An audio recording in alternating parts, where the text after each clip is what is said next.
Halo semuanya, perkenalkan saya Salma Safitri Muawiyah. Di video ini saya akan membahas mengenai sharing of relevant information, yaitu berbagi informasi relevan yang sangat penting dalam kerja tim. Kita akan melihat bagaimana praktik ini biasanya dilakukan dalam sebuah rapat tim. Sebelum membahas lebih jauh, kita harus tahu dulu apa itu sharing of relevant information. Sharing of relevant information adalah proses bertukar informasi yang penting dan sesuai kebutuhan agar tim bisa mengambil keputusan lebih tepat, berkoordinasi lebih baik, dan mencapai tujuan bersama. Selanjutnya, mari kita lihat bagaimana penerapannya dalam rapat tim. Terdapat 7 tahapan dalam praktik sharing of relevant information. Pada tahap pertama, yaitu rapat penentuan isu. Tim mengadakan rapat untuk menentukan topik apa yang akan dibahas. Misalnya, rapat membahas strategi promosi produk baru. Semua anggota menyampaikan pendapat mengenai isu mana yang paling mendesak. Setelah isu ditentukan, masuk ke tahap kedua, yaitu pengumpulan dan penggalian informasi. Pada tahap ini, setiap anggota tim membawa informasi dari bidang masing-masing. Misalnya, bagian riset pasar membawa data tren konsumen, bagian keuangan membawa laporan anggaran, lalu dibagikan di rapat.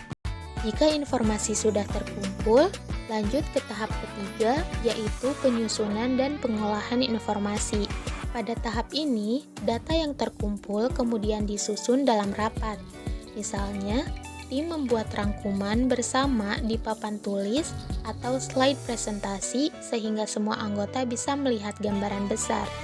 Setelah informasi disusun, lanjut pada tahap keempat, yaitu sharing informasi. Pada tahap ini, setiap anggota menyampaikan informasi secara bergantian dalam rapat. Misalnya, satu orang presentasi data penjualan, lalu anggota lain bisa langsung menanggapi atau bertanya. Setelah informasi dibagikan, rapat berlanjut ke tahap kelima, yaitu feedback dan diskusi lanjutan. Pada tahap ini, anggota tim memberikan masukan dan diskusi. Misalnya, setelah presentasi strategi promosi, anggota lain memberi saran apakah ide ini realistis atau perlu penyesuaian. Agar hasil rapat tidak hilang begitu saja, masuk ke tahap keenam, yaitu dokumentasi dan penyimpanan.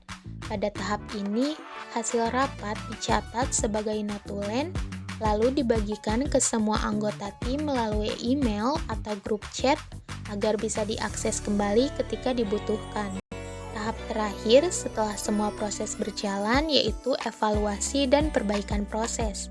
Pada tahap terakhir ini, tim menilai apakah informasi yang dibagikan sudah cukup jelas dan bagaimana proses sharing bisa diperbaiki agar lebih efektif di masa depan.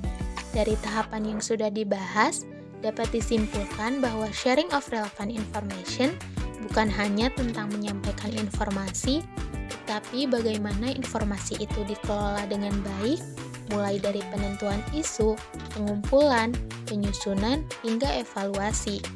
Jika dilakukan secara terstruktur, proses ini membantu tim mengambil keputusan yang tepat, mempercepat penyelesaian tugas, dan memperkuat kolaborasi. Sekian penjelasan yang bisa saya sampaikan. Semoga bermanfaat. Terima kasih atas perhatiannya.